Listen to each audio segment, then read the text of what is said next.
Beggars Pakistan. आज की ये वीडियो है जो ऑथेंटिकेशन से रिलेटेड है। फायरबेस सीरीज़ की 4th वीडियो है। इसके अंदर हम ऑथेंटिकेशन करने जा रहे हैं ईमेल के ऊपर। अगर आपने रियल टाइम डेटाबेस का यूज़ नहीं देखा तो आप देख सकते हैं आई बटन के ऊपर जाके।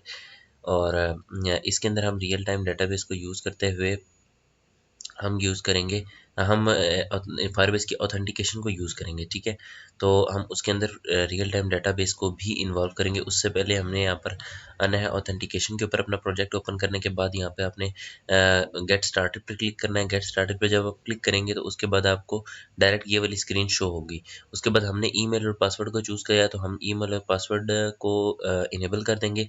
और उसके बाद आपने यहाँ से ये पढ़ लेना है, ये कह रहा है कि आप अगर आपका यूज़र पासवर्ड भूल जाता है तो आप क्या करना चाहते हैं, आप उसको पासवर्ड लेस साइन इन करना चाहते हैं या नहीं। जब वो फॉरगेट पासवर्ड पे क्लिक करे तो उसको ईमेल रिसीव हो जाएगी। जब वो ईमेल पे क्लिक करेगा तो आपको यहाँ पर एक इंटरफेस वो फायरबेस खुद प्रोवाइड करेगा यूज़र को, ताकि उस इंटरफेस पे जाके वो पासवर्ड को रीसेट कर सके।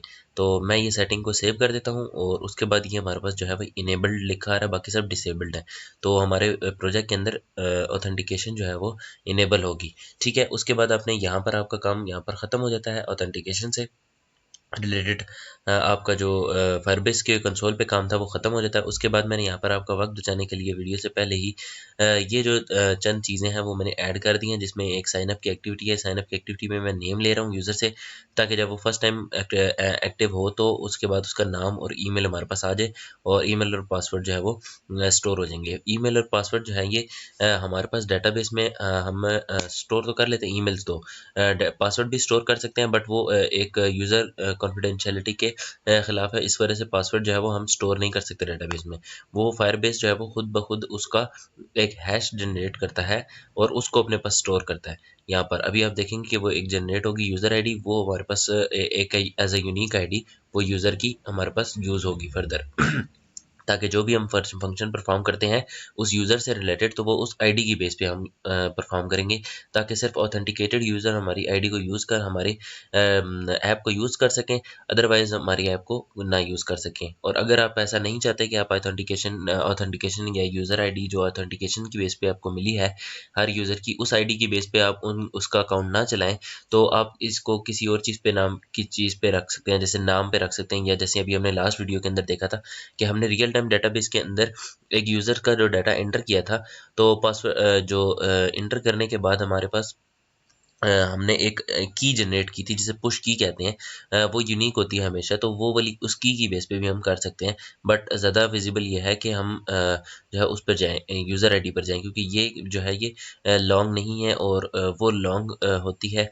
इस वजह से उसको जो है वो डिक्रिप्ट करना भी मुश्किल है, उसको हैक करना भी मुश्किल है। अच्छा, अब उसके बाद हम आ जाते हैं यहाँ पर कि हमने साइन अप और ईमेल लॉगिन का जो हमने एक इंटरफेस तैयार कर रखा है उसके ऊपर। फिर उसके बाद हमने यहाँ पर आना है, सब जो मेन जो चीज़ है सबसे पहले है वो साइन अप। साइन अप करने के लिए हमने जाना है सबसे पहले टूल्स के ऊपर।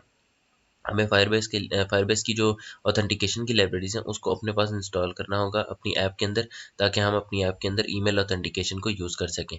तो कनेक्टेड यहाँ पर पहले आएगा ऑब्वियसली, अगर नहीं आता तो आप उसे दोबारा क्लिक करके कनेक्टेड कर सकते हैं। उसके बाद आपके यहाँ पे आएगा डिपेंडेंसीज़ आपने सेटअप करनी है।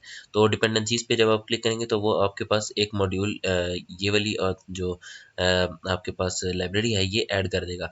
अगर आपको ये लाइब्रेरी चाहिए तो आप मेरे ब्लॉगस्पॉट पे जाके ये वाली लाइब्रेरी भी देख सकते हैं, मैं उसको भी अपलोड कर दूँगा। तो लिंक मैं आपको नीचे डिस्क्रिप्शन में दे दूँगा। तो ये वाला जो लाइब्रेरी है ये आपने इसको यूज़ करना है ऑथेंटिकेशन के लिए। ठीक है, आपने इसको ऐड करना है, सिंक्रोनाइज़ नाउ पे क्लिक करना है और ये डिपेंडेंसीज़ जो हैं वो ऐड हो जाएँगी। उसके बाद आपने यहाँ पर आना है check the current state. Documentation इन्होंने खुद से दी हुई है थोड़ी बहुत, तो वो यहाँ पर हम इसको फॉलो करके हम यहाँ पर साइन अप जो है वो क्रिएट करते हैं।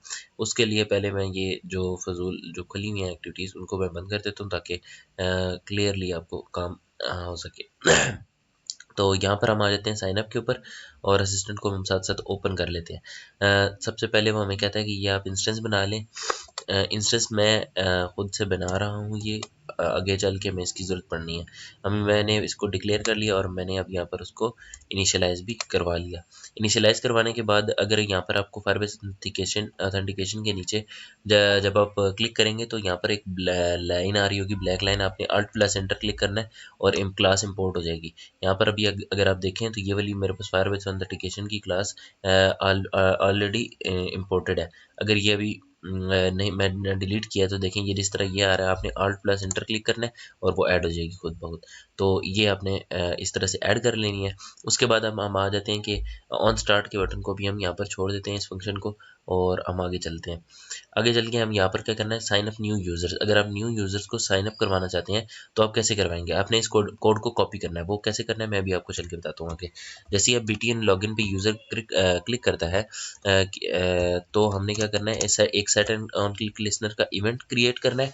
इवेंट के क्रिएट करने के बाद हमने एक फंक्शन बनाना है साइन अप यूज़र के नाम से, और उसके अंदर हमने EDT नेम, जो भी हमारे पास नेम है वो लेना है, toString.trim, ताकि हमारे पास एक्स्ट्रा स्पेसेस ना आए, और edt.password.getText.toString.trim, और उसके बाद हमने ईमेल ले लेनी है edt.email.getText.toString.trim। ठीक है, तो ये हमने कर लिया है। और उसके बाद अब हमारे पास यहाँ पे फंक्शन को है वो क्रिएट करना है। Alt प्लस इंटर हम इस पे भी क्लिक करेंगे और क्रिएट मेथड के ऊपर हम ऑप्शन पे क्लिक करेंगे। साथ ही हम यहाँ पर साइन अप वाले पे क्लिक करेंगे। हमने anonymous in create on create function नहीं बनाना। हमने किस तरतीब से दिया है वो यहाँ पर हमें चेंज करने पड़ेंगे नाम, ताकि हम कंफ्यूज ना हो। कंप्यूटर तो कंफ्यूज नहीं होगा ऑब्वियसली। अच्छा, अब यहाँ पर हमने ये वाले कोड को कॉपी करना है जो हमने यहाँ पर साइन अप न्यू यूज़र्स का कोड लिखा है, उस कोड को कॉपी करना है यहाँ पर। और यहाँ पर पास को मैं ये कर देता हूँ और यहाँ पर ऐड हो जाएगा। फिर यहाँ पर एरर्स आपको शो करेगा। एरर्स को आपने same Alt plus inter click करते जाना है और उसको रिमूव करते जाना है एरर्स को। तो यहाँ पर ये दो लाइंस जो हैं ये आप रिमूव कर दें, या अगर आप लॉग की लाइन को रहने देते हैं तो इसको बेशक आपकी मर्जी है रहने दें।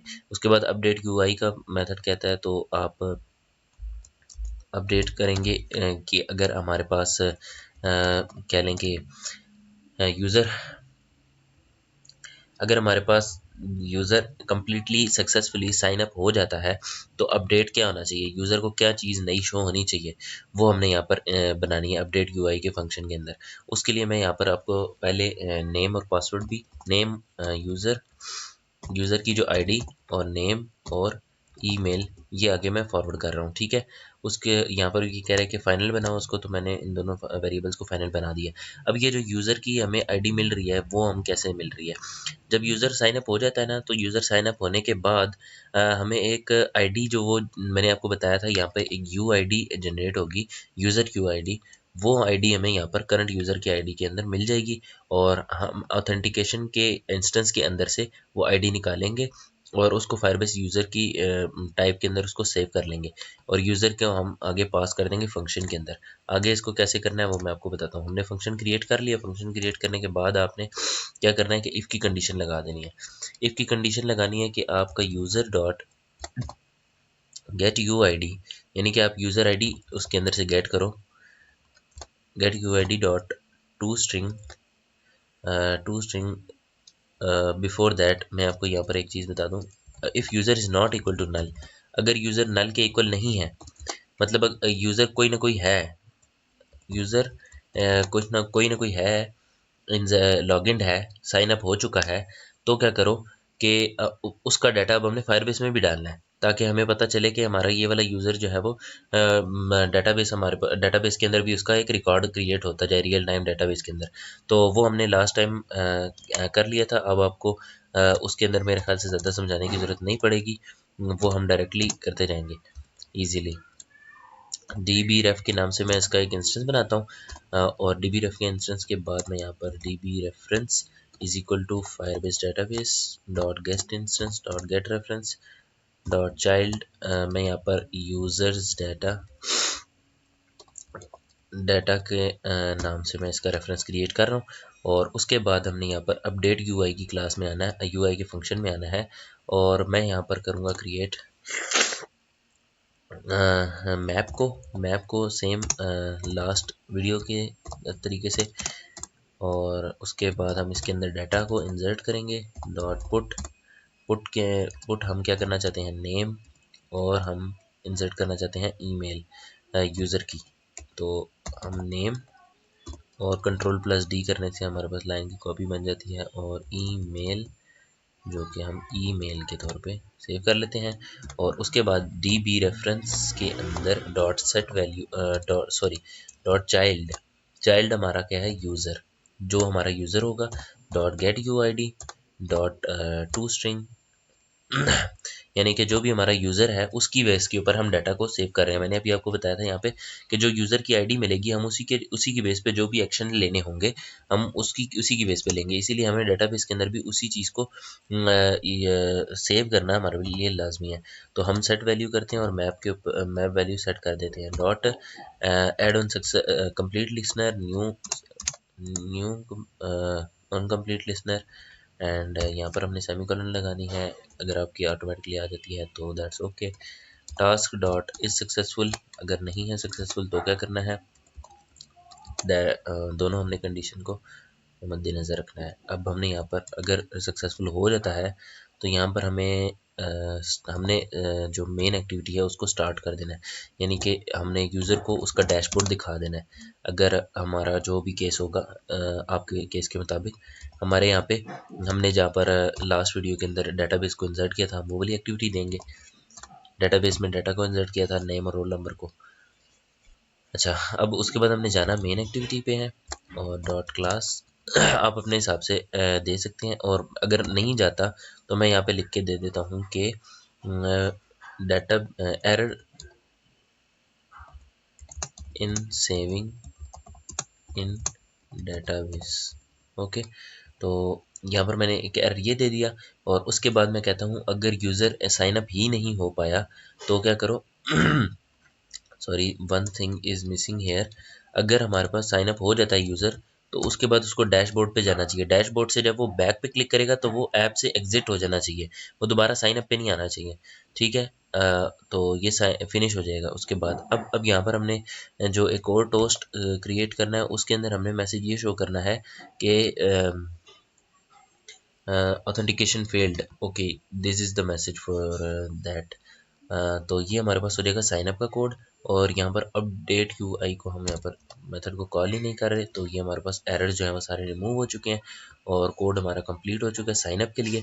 अब हम इसी तरह का कोड है सारा, उसको हम लिखते हैं लॉगिन के लिए।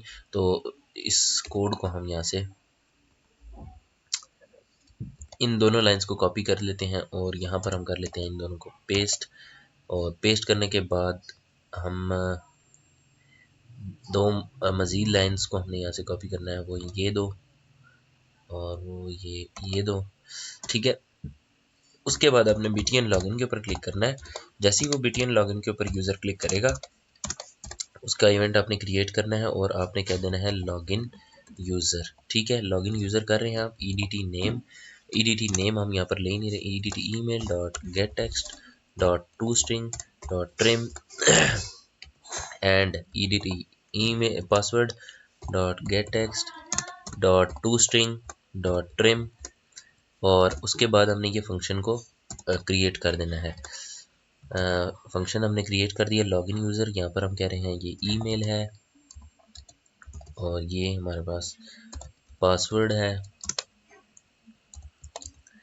तो एक्चुअली हम यहाँ पर लॉगिन जो एग्जिस्टिंग यूज़र हैं उनको लॉगिन कर रहे हैं, तो हम यहाँ पर आ जाते हैं और इस कोड को हम डायरेक्टली कॉपी कर लेते हैं।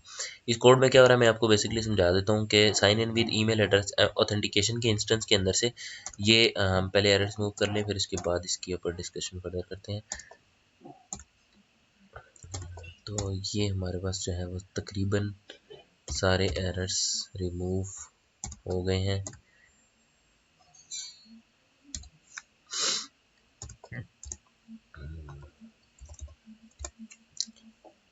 That's all from this. Okay so अब यहाँ पर वो कहता है sign in with email address, मतलब कि उस ईमेल एड्रेस के थ्रू लॉगिन साइन इन हो जाओ जो कि ऑथेंटिकेशन के अंदर पहले से पड़ा हुआ है। ईमेल ये है और पासवर्ड ये है। अब ईमेल और पासवर्ड ये यहाँ से उठाएगा, पासवर्ड उठाने के बाद और ईमेल उठाने के बाद ये उन दोनों से एक हैश कैलकुलेट करेगा। हैश कैलकुलेट करने के बाद ये फायरबेस में जाएगा और फायरबेस पे जाके चेक करेगा कि क्या ये इस तरह का कोई हैश हमारे पास पहले ऑथेंटिकेटेड लिस्ट के अंदर पड़ा हुआ है या नहीं है। अगर वो है तो फिर उसको कर देगा, एक्सेस दे देगा, इज सक्सेसफुल कह देगा, और अदरवाइज ये कह देगा कि नहीं, इज नॉट सक्सेसफुल। ठीक है, ये एक एज अ टास्क एक जाएगा फायरबेस के पास, तो इस on complete of that task, task is successful, अगर वो सक्सेसफुल है तो ये काम कर दो, अगर नहीं है तो ये काम कर दो। ठीक है, तो अगर वो यूज़र है एग्जैक्टली मतलब कि साइन इन हो चुका है, हो जाना चाहिए उसको, तो हम ये वाला कोड जो है वो कॉपी करेंगे एग्जैक्टली और यहाँ पर लाके पेस्ट करेंगे। लेकिन हमें यहाँ पर एक चेंजिंग जो करनी है वो ये है कि हमें यहाँ पर साइनअप की बजाय लॉगिन एक्टिविटी से मेन एक्टिविटी के थ्रू जाना है, और लॉगिन एक्टिविटी से मेन एक्टिविटी की तरफ जाना है। अच्छा, उससे उसके बाद आपको एक और चीज़ मैं यहाँ पे बता दूँ, यहाँ पर हमने एक बटन बनाया है। अगर आप साइन अप नहीं करना चाहते, आप पहले से लॉगिन है, तो आपने लॉगिन का एक इवेंट क्रिएट करना है। तो यहाँ से हम कॉपी कर लेते हैं। अगर यहाँ पर अपने कोड को फॉर्मेट करना हो तो यहाँ पे पहले आप इस तरह code Alt plus control plus L click करेंगे तो सारा कोड जो है वो फॉर्मेट हो जाएगा स्टैंडर्ड फॉर्मेट पे। अच्छा, उसके बाद आप जब साइन अप के ऊपर आएंगे तो यहाँ पर आपको मैं आपको बता दूं कि BTN लॉगिन नहीं, sorry, find view bye ID r.id dot that ID which I copied from here there, set on click listener, new on click listener, और यहाँ पर हमने उसका इवेंट बना दिया और उसके बाद हमने यहाँ पर क्लिक कर दिया स्टार्ट मेन एक्टिविटी को मेन एक्टिविटी को नहीं, लॉगिन एक्टिविटी को। न्यू इंटेंट, अभी हम साइन अप एक्टिविटी के अंदर मौजूद हैं, और डॉट दिस, और उसके बाद है हम लॉगिन एक्टिविटी में जाना चाहते हैं, डॉट क्लास, और उसके बाद हम इस वाली को फिनिश कर देंगे। नहीं तो एक स्टैक क्रिएट हो जाएगा बहुत बड़ा सा, जिसके अंदर हमारी एक्टिविटीज़ होंगी और बैक करते करते यूज़र का जो यूज़र एक्सपीरियंस है वो ख़राब होगा। तो ये हमारा था, हमने साइन अप से जाना हो अगर लॉगिन के ऊपर तो हम करेंगे जो। अब अगर हमने लॉगिन से साइन अप के ऊपर जाना हो तो फिर हम क्या करेंगे, यानी कि अगर हमने लॉगिन की एक्टिविटी के अंदर से साइन अप पे जाना हो तो फिर हम क्या करेंगे, तो वो हम यहाँ पर आके देख लेते हैं। उस जो कोड हमने वहाँ पे कोड यहाँ पे कॉपी करेंगे। बट यहाँ पर एक इशू है जो अभी आपको शायद नहीं समझ आया होगा, या तो ये कॉपी किया हमने और यहाँ पर लाके हमने इसको कर दिया पेस्ट, ये था इशू। और उसके बाद था यहाँ पे लॉगिन एक्टिविटी से हमने जाना है, ये जा रहा लॉगिन ही पे ही है, तो हमने यहाँ पर जाना है साइन अप पे। तो ये हमारा जो है वो कम्प्लीटली कोड जो है वो लॉगिन और साइन अप के लिए हो गया है। बट अभी भी एक जो छोटी सी चीज़ वो रहती है वो ये है कि अगर आप चाहते हैं कि आपका जो यूज़र वो है, यूज़र पासवर्ड भूल जाता है, तो वो फॉरगेट पासवर्ड का ऑप्शन उसके पास होना चाहिए। तो वो फॉरगेट पासवर्ड कैसे करेगा और लिंक कैसे जनरेट होके उसके पास आएगा, और वो सब कुछ हमने देखना है। मे बी ये वीडियो जो है वो काफ़ी लंबी हो चुकी है, बट छोटी सी चीज़ है तो मैं इसी वीडियो में कोशिश करूँगा मैं आपको बता दूँ, अगर ये थोड़ा जल्दी कर ले तो। इट इज़ इंस्टॉलिंग, सो तो ये इंस्टॉल हो चुका है, और बट ये मेन एक्टिविटी के ऊपर हमें रिडायरेक्ट कर रहा है, जो हमें नहीं चाहिए। हमने करना है मैनिफेस्ट फाइल के अंदर जाके जो मेन एक्टिविटी के अंदर जो इंटेंट फिल्टर है उसको कर देना है कट, और हमने साइन अप एक्टिविटी को ओपन करना है। तो हम इसको अगेन रन करते हैं। अब ये जल्दी हो जाएगा रन, क्योंकि ग्रेडल पहले से बिल्ड हो चुका था, बट स्मॉल चेंजेस हैं, और ये जल्दी से इंस्टॉल कर देगा हमारी ऐप को। जैसे ही इंस्टॉल करता है हम यहाँ पर आते हैं, और ये देखें हमें इसने साइन अप के ऊपर कर दिया है इनेबल। तो मैं यहाँ पर बेगर्स पाकिस्तान डालता हूँ, उसके बाद मैं तला शेख 5046@gmail.com, और जो मिनिमम पासवर्ड आप ऐड कर सकते हैं वो है आपका जो वो पासवर्ड है वो है 1236 तक, 12, मैं यहाँ पर 123456 तक मैं पासवर्ड इंटर करता हूँ और मैं इसके ऊपर साइन अप पे क्लिक कर देता हूँ। So let's see, main activity पर हमें ये ले गया है और अब हम जाकर देखते हैं फायरबेस के अंदर हमारे पास क्या क्या चेंजेस आई हैं। हम फायरबेस ऑथेंटिकेशन के अंदर आते हैं और यहाँ पर देखते हैं कि हमारे पास क्या क्या चेंजेस हैं। जी, हमारे पास ये जो हमारे हमने लॉगिन किया था वो +15046 हमारे पास आ गई है और ये यूज़र आईडी जो हमने हमारी जनरेट की है ये फायरबेस ने, वो हम यहाँ से कॉपी कर लेते हैं और उसके बाद हम रियल टाइम डेटाबेस के अंदर चले जाते हैं। जो हमने एक और चेंजिंग की है वो भी हम यहाँ पर रियल टाइम डेटाबेस के अंदर देख लें कि क्या हमारी चेंजिंग हुई है। सो यहाँ पर आप देख सकते हैं जो पुश की थी वो उसकी लेंथ छोटी थी और जो यूज़र आईडी है उसकी लेंथ बड़ी है। तो इसको मतलब कह लें कि डिक्रिप्ट करना डिफ़िकल्ट है और ये ज़्यादा सिक्योर भी है, इसलिए हमें एक यूज़र के अकाउंट को सारी इन्फॉर्मेशन उसकी यूज़र आईडी के ऊपर रखनी चाहिए। हमने जो ईमेल ली और जो नाम लिया यूज़र से वो हमने दोनों यहाँ पर सेव करवा दिए in the map which I was created in sign up update UI function. Here you can see it. हमने ये लास्ट वीडियो में भी किया था और इस दफ़ा फिर दोबारा किया है। सो अगर आपको ये वीडियो अच्छी लगी है तो इसको प्लीज़ लाइक कीजिएगा। अभी हम जो है वो वीडियो की लेंथ जो है वो लंबी हो चुकी है, इस वजह से हम फॉरगेट पासवर्ड का नहीं कर रहे, लेकिन नेक्स्ट हम एक छोटी सी वीडियो इसके साथ अटैच कर देंगे जिसके अंदर हम जो पासवर्ड का रीसेट सिस्टम है वो भी हम इसके अंदर एंटर कर देंगे। Thanks for watching. अल्लाह हाफिज़।